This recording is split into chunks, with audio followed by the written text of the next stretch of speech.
He had been to this address before. 12 times. Always at night. Always alone. November 13th, 2022. 4:04 in the morning.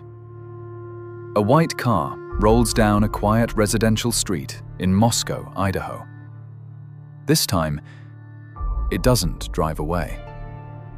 Inside a house on King Road, 4 college students are asleep. They have no idea anyone is outside. No idea that someone has been watching this house for weeks. No idea that tonight is the last night of their lives. This is the complete case of Bryan Kohberger, a PhD student who spent his days studying the minds of killers, and his nights becoming one. To understand what happened on King Road, you first need to understand who was inside that house. Kaylee Goncalves was 21 years old, a senior, a daughter, a best friend. She had a golden retriever named Murphy and plans to move to Austin, Texas after graduation. She was the kind of person who showed up for everyone. Madison Mogen was also 21, Kaylee's best friend. They were going to move to Austin together. Her family say she made friends everywhere she went. She never forgot a birthday. Xana Kernodle was 20. She had just declared her major. She and her boyfriend Ethan had been together for over a year. By every account, she lit up a room just by walking into it. Ethan Chapin was also 20, a triplet. His brother and sister were at home that weekend. They were 20 years old when he died. They are 22 now. Growing older, while he doesn't. Sunday, November 13th, 11:58 a.m. A 911 call is placed from the King Road house. The caller can barely speak. When officers from the Moscow Police Department arrive, they find all 4 of them, stabbed to death, in their own beds. 2 on the 3rd floor, 2 on the 2nd. Downstairs, 2 other housemates are unharmed. They slept through everything. But a 3rd roommate, Dylan Mortensen, did not sleep through it. She heard noises, stumbling, someone moving in the hallway outside her door. She opened it. At the end of the hallway stood a figure, tall, dressed entirely in black, a mask covering their face. They locked eyes, and then Dylan closed her door. She locked it, and she stood there, frozen, until morning. The figure walked past her room without stopping. Dylan Mortensen survived the worst night of her life because a killer decided she wasn't worth the effort. Moscow, Idaho, is a town of 25,000 people. The kind of place where students leave their doors unlocked. The kind of place where nothing like this happens. But it just did. Investigators arrive at King Road and begin processing the scene. No forced entry. The front door was unlocked. The attack happened somewhere between 3 and 5 in the morning. The murder weapon, a large fixed-blade knife, is gone. The killer took it with him. But then, a forensic technician notices something on the floor near one of the victims. A knife sheath. K-Bar brand. Black leather. The kind designed to hold a large tactical blade. The killer dropped it, and he didn't notice. Under a microscope, the sheath gives up a touch DNA sample. Skin cells, from whoever last handled it. It's not enough to identify anyone yet, but it is a thread, and investigators are going to pull it. The public is terrified. With no suspect, no motive, and no weapon, The University of Idaho campus fractures almost overnight. Students abandon their dormitories. Lectures empty out. Parents drive through the night to collect their children. A town that once felt safe suddenly feels like nowhere is safe. The FBI joins the investigation. Agents begin pulling every piece of digital evidence available. Security cameras, ATM footage, cell tower records. And then they find something. A white Hyundai Elantra with tinted rear windows. Captured on cameras near King Road in the early hours of November 13th. No license plates visible. No driver identifiable. But cell tower data tells a completely different story. A mobile phone was in the immediate area of the King Road house at exactly 4:04 a.m. on the night of the murders. The same phone had pinged near the address 11 times in the 45 days before the attack. This was not a random crime. This person had been watching the house, learning the schedule, learning the patterns of the people inside. On December 30th, the FBI goes public. They release a still image of the white Hyundai Elantra and ask for the public's help identifying the driver. Within hours, the tip line lights up. Multiple callers from Pullman, Washington, a college town just 8 miles from Moscow, report the same name.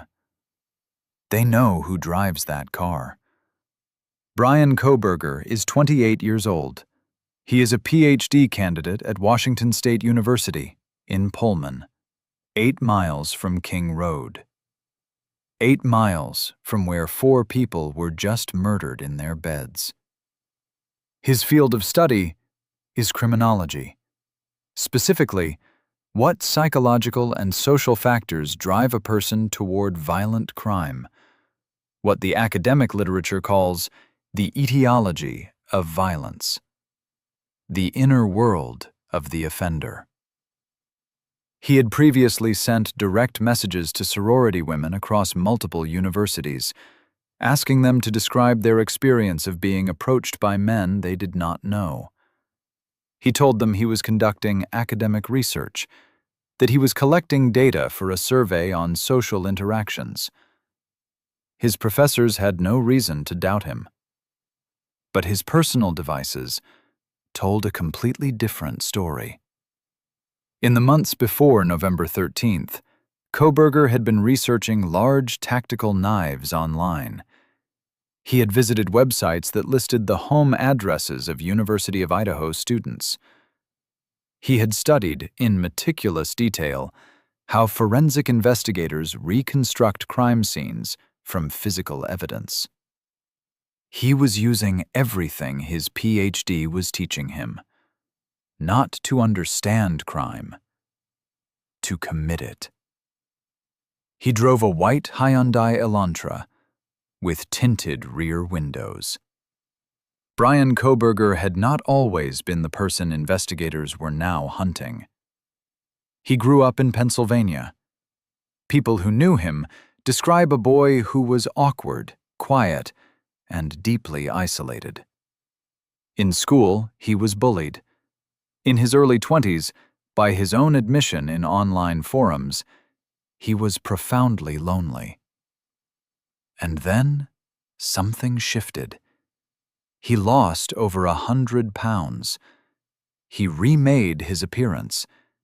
He enrolled in graduate school, first a master's degree, then a doctorate.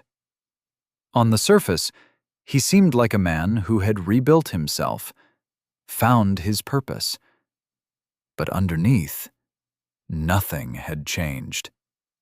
Under pseudonyms on academic forums and social platforms, Kohberger wrote about feeling empty, about experiencing the world differently from everyone around him, about a persistent emotional detachment he could not shake, about feeling like he was observing humanity from behind glass.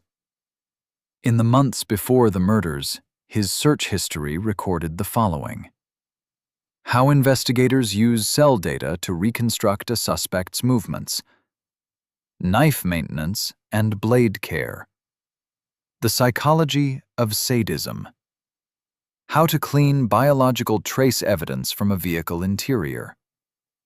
And on the morning of November 13th, at 5:44 a.m., barely 90 minutes after the murders, he searched the Moscow, Idaho Police Department. He wanted to know if they were already coming for him. Christmas Day, December 25th, 2022. Bryan Kohberger is 2,700 miles from Pullman. He drove cross-country with his father to spend the holidays at the family home in Albrightsville, Pennsylvania, a quiet town, snow on the ground. Christmas morning, what he does not know is that agents have been tracking him for days. His Elantra has been identified. His cell data has been subpoenaed. And a SWAT team from the Monroe County Sheriff's Office is surrounding the house right now. At 3 a.m., they breach the front door. Kohberger is asleep when agents enter the room. He is handcuffed without resistance. His father stands in the hallway, confused, terrified, watching his son be walked out into the cold Pennsylvania night in restraints. When investigators search the car Kohberger drove across the country, they find cleaning supplies, dozens of pairs of latex gloves, a full weapon maintenance kit. He had spent days cleaning that car, scrubbing it, methodically, systematically.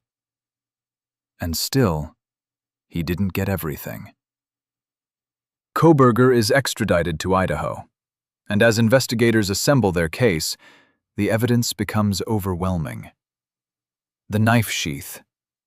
The touch DNA on its surface is compared to a biological sample from Kohberger's father, who provided a voluntary swab. The result is a familial DNA match so precise that forensic scientists calculate the probability of the sheath belonging to an unrelated individual as statistically negligible. It was his sheath. His cell phone places him within meters of the King Road house at exactly 4:04 a.m. A food truck security camera near the house captures his white Elantra passing the building. Not once, not twice, 3 times. In the hours the victims were killed. 12 prior visits, 3 passes on the night, a knife sheath on the floor, and a PhD thesis on what makes people violent sitting on his university desk. For nearly 2 years, Kohberger pleaded not guilty. His defense argued that the DNA was contaminated, that the cell data was circumstantial, that Dylan Mortensen, the survivor, could not reliably identify someone in the dark wearing a mask. Jury selection was scheduled for the summer of 2024. It never happened. On August 27, 2024, Bryan Kohberger stood up in a courtroom in Latah County, Idaho, and changed his plea. Guilty on all 4 counts. First-degree murder. The families of the victims sat in the front rows. Some were holding photographs. Some were holding each other. Some were staring directly at the man who had taken away the most important people in their world.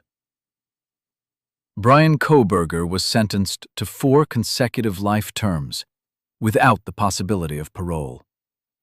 He will never leave a prison cell.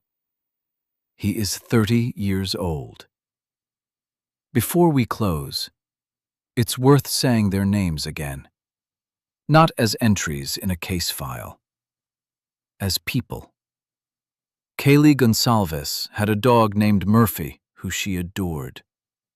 She was planning her entire future, a new city, a new chapter.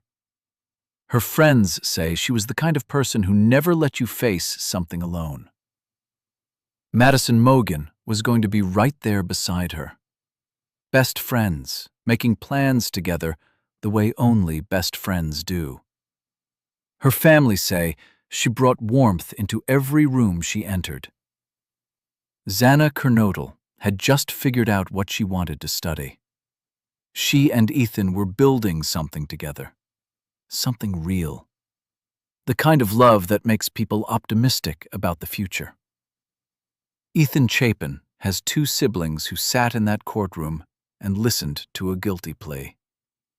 They were 20 when he died.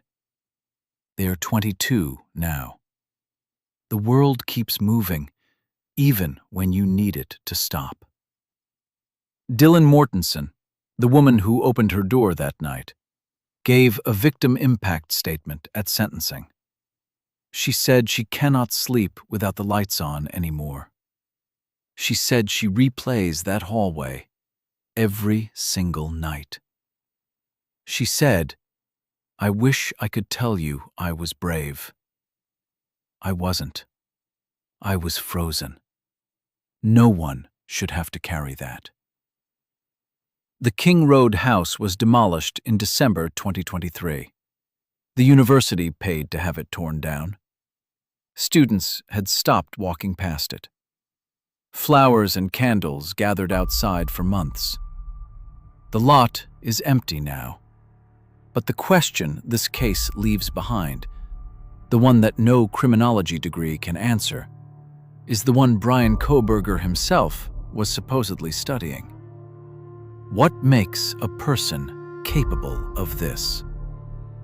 He had every academic tool in the world to find out. Every textbook, every framework, every research paper on the psychology of violence. He just couldn't bring himself to look in the mirror.